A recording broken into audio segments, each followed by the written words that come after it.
ছাত্র শিবিরের ডাকসু, জাকসু, চাকসু, রাকসু বিজয়। That means বাংলাদেশের প্রথম সারির পাবলিক বিশ্ববিদ্যালয়, স্বায়ত্তশাসিত বিশ্ববিদ্যালয় আর বাকি নেই, সবগুলোতে শিবির জিতে গেছে।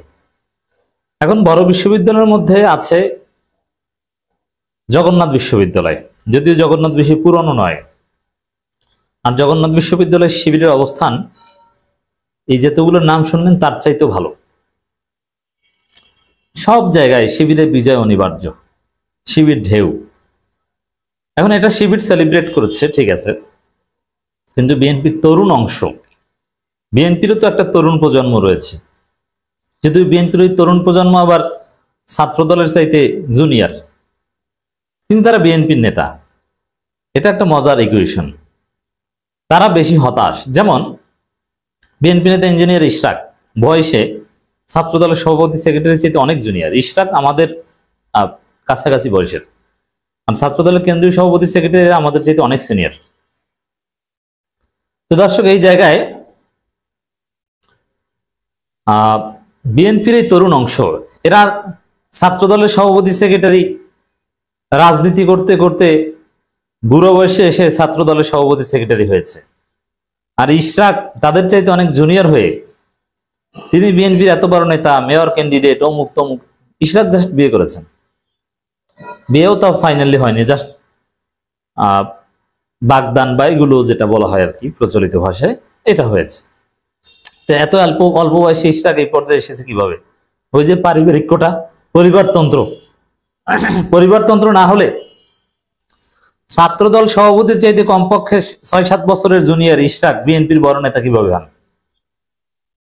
কেন্দ্রীয় নেতা বিএনপির, বড় একটা গ্রুপ চালান, এবং তার নামে, ইশরাকের নামে কোটি কোটি টাকা চাঁদাবাজি হয়। অনেক চাঁদাবাজ পালেন। এত বড় প্রভাব কিভাবে অর্জন করেছেন? পারিবারিক কোটায়, পরিবারতন্ত্র। বিএনপির পরিবারতন্ত্রটা অনেক মজার। এই ইকুয়েশনটা দেখালাম। তো পরিবারতন্ত্রের মাধ্যমে হোক আর যে মাধ্যমেই হোক, এরা ইয়াং, এরা তরুণ। এই তরুণ অংশ শিবিরের ধারাবাহিক বিজয় কার্যত হতাশ, এবং তারা আসলে নির্বাচন চায় না। আমি একটা কথা বলি, লিখে রাখেন এবং মিলিয়ে নিন পরে। বিএনপি ফেব্রুয়ারিতে নির্বাচন চায় না। তারা ফেব্রুয়ারিতে নির্বাচন চায় যেটা বলছে ওটা উপর উপর। দে আর নট সিরিয়াস। বিএনপি এখন পথ খুঁজছে কিভাবে ফেব্রুয়ারিতে নির্বাচন থেকে বের হয়ে যাওয়া যায়। তবে এখানে তারা যেটা করছে, ফেব্রুয়ারিতে নির্বাচন না হলে দায়টা যেন জামাতের উপর চাপানো যায়, ডক্টর ইউনূস সরকারের উপর চাপানো যায়, তাদের বিএনপির উপর যেন কোনো দায় না পড়ে। কিন্তু আসলে বিএনপি নির্বাচন চায় না। কেন চায় না? হিসাব ক্লিয়ার। কারণ ফেব্রুয়ারিতে নির্বাচন হলে জামাত ওই ডাকসু, জাকসু, চাকসু, রাকসুর মতো জিতবে, আর বিএনপি ওই ডাকসু, জাকসু, চাকসু, রাকসুর মতো পরাজিত হবে। তার চাইতে বরং ইউনূস ক্ষমতায় থাকলে অ্যাটলিস্ট চাঁদাবাজিটা তো করতে পারে। খারাপ কিসে? জামাত ক্ষমতা আসার চাইতে ইউনূস ক্ষমতায় থাকাটা বিএনপির কাছে প্রেফারেবল। এ কারণেই তারা আসলে ফেব্রুয়ারিতে নির্বাচন চায় না। এখন তারা যেটা বলে যে না, ফেব্রুয়ারিতে নির্বাচন হতে হবে, ওটা চাপা। আওয়ামী লীগের বিরুদ্ধেও তো কত কিছু বলতো। আওয়ামী লীগকে আর রাজনীতি করতে দেওয়া হবে না, আওয়ামী লীগ অমুক তমুক ফেসিস্ট বলতো না। কিন্তু আসলে কি এটা সিরিয়াস? না। কারণ আওয়ামী লীগকে আবার চায়, আওয়ামী লীগকে রাজনীতিতে নিষিদ্ধের বিরোধিতা করে, আওয়ামী লীগকে নির্বাচনে অংশগ্রহণ করার সুযোগ দিতে চায়। তাহলে কি বোঝা গেল? আওয়ামী লীগের বিরুদ্ধে যা বলতো ওটা চাপাবাজি। এটা জনগণকে বোকা বানানোর জন্য বলতো। আসলে তারা আওয়ামী লীগের দোষর, এবং আওয়ামী লীগের ন্যারেটিভ তারা গ্রহণ করেছে। আগামী জাতীয় সংসদ নির্বাচন বানচালে ষড়যন্ত্র চলছে, ইশরাক হোসেন। ইশরাকের এই বক্তব্য, বানচালে ষড়যন্ত্র চলছে, এটা থেকে স্পষ্ট। এটার ব্যাখ্যা হচ্ছে এটা যে আসলে ইশরাকরা ফেব্রুয়ারিতে নির্বাচন চায় না, তবে বানচাল চায়, আর বানচালের দায়টা যেন ওই ষড়যন্ত্রের উপর অন্য কারো উপর দিয়ে দেয়া যায়। তারা আসলে ফেব্রুয়ারিতে নির্বাচন চায় না। মজা না? আবার ইশরাক বলছে যে ছাত্র সংসদ নির্বাচন, এটা তো ছাত্রদের, এর কোনো প্রভাব জাতীয় রাজনীতিতে পড়বে না। ছাত্র সংসদ শুধু ছাত্র সংসদ। আরে না ভাই, আপনারা ডাকসু জাকসুতে জিতলে তখন তো এই কথা বলতেন না। তখন বলতেন যে এইটি বিএনপির ঢেউ, সারা বাংলাদেশের চিত্র এটাই।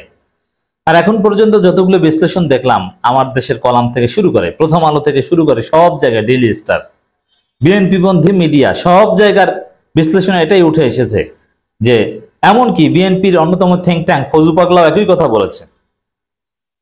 কি বলেছে? যে বিএনপির অবস্থা হবে ওই ডাকসু জাকসুর মতো। ডাকসু জাকসুতে যা দেখছেন, পুরো বাংলাদেশের চিত্র এটাই। মানুষ এখন কানেক্টেড, এখন গ্লোবালাইজেশনের যুগ, কোথায় কি ঘটে সব জানে, এবং একটা আরেকটার সাথে inter connected. Global village, global village মানে সারা পৃথিবী যদি একটা গ্রামের মতো হতে পারে, তার ডাকসু এটা তো বাংলাদেশ থেকে আলাদা কিছু না, একই রকমের চিত্র।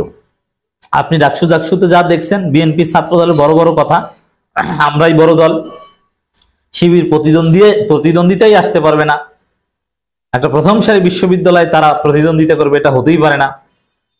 প্রতিদ্বন্দ্বিতা হবে ছাত্র দলের মধ্যে, আর বাকশাস, বামপন্থী, মেঘ এরা কিছুটা ভালো করবে, শিবির কি আবার। তো বড় বড় কথা বলে যেরকম দাব্বা মারে, এরকম পুরো রাজনীতির চিত্র এখন এরকম, জাতীয় রাজনীতির চিত্র এখন এরকম। তো ইশরাকরা জানে, ইশরাকরা হতাশ হয়ে এখন নির্বাচন বানচালে ষড়যন্ত্র তত্ত্ব দিয়ে আগে ভাগে নির্বাচন তো হবে না, তারা চায় না, অন্য কারো উপর দায় চাপানোর রাস্তা খুঁজছে। এটা হচ্ছে ইশরাকের বক্তব্যের ব্যাখ্যা। বিএনপি চেয়ারপারসনের পররাষ্ট্র বিষয়ক উপদেষ্টা কমিটির বিশেষ সহকারী ইঞ্জিনিয়ার ইশরাক হোসেন ছাত্র দলের সভাপতি সেক্রেটারি চাইতে অনেক জুনিয়র, পরিবারতন্ত্রের কোটা। বিএনপির যাদেরকে হিট দেখেন তারা সবাই পরিবারতন্ত্র, যেমন রুমিন ফারানা, শামা ওবায়েদ, ইঞ্জিনিয়ার ইশরাক, এরা আসছে কিভাবে? তারেক রহমান কোন কোটায় আসছে? পরিবারতন্ত্রের কোটা, এটা স্পষ্ট। আগামী জাতীয় সংসদ নির্বাচন বানচালে ষড়যন্ত্র, কিন্তু কোনো পরিস্থিতি নির্বাচন বানচালের সুযোগ দেওয়া হবে না। আরে ভাই, আপনারাই নির্বাচন চান না, কারণ আপনাদের অবস্থা এখন ডাকসু জাকসু চাকসু রাকসুর মতো, এটা আপনারা জানেন। এই উপর উপরে চাপাবাজি করেন না, জনগণকে আমরা বুঝিয়ে দিলাম, এইসব চাপাবাজি বিশ্বাস করবেন না। ইশরাক বলেন, ফ্যাসিস্ট আওয়ামী লীগ বিএনপির বিরুদ্ধে 17 বছর যে মিথ্যাচার করেছিল তার কোনো কিছু প্রমাণ করতে পারেনি, কিন্তু তারা দেশের সকল সেক্টর ধ্বংস করে দিয়েছে। তাই জনগণ তাদেরকে দেশ থেকে তাড়িয়ে দিয়েছে। এখন তারা দেশীয় আন্তর্জাতিক ভাবে নির্বাচন বানচালে চক্রান্ত শুরু করেছে, বাংলাদেশের মানুষ তা হতে দেবে না। সেই 1971 সালের 25শে মার্চ কোনো ন্যারেটিভ তো নাই বলার মতো, জনগণের সামনে দাঁড়ানোর মতো কোনো ভালো কাজ কিচ্ছু নাই। এই জন্য 1971 সালে 25শে মার্চ নিয়ে এসেছেন, এটা এখন আর খায় না। 71 সবার, 71-এর পক্ষে বিপক্ষে বলে আপনি কোনো ফায়দা অর্জন করতে পারবেন না, কারণ 71-এর বিপক্ষে কেউ নাই। তাহলে আপনি 71 নিয়ে আসছেন কেন? আপনার উদ্দেশ্য খারাপ। তো দর্শক, এরকম নানান কথাবার্তা বলছেন ইশরাক, যার সরল তাৎপর্য হচ্ছে ইশরাক সহ বিএনপির তরুণ অংশ হতাশ, ডাকসু জাকসুর মতো অবস্থা বিএনপির।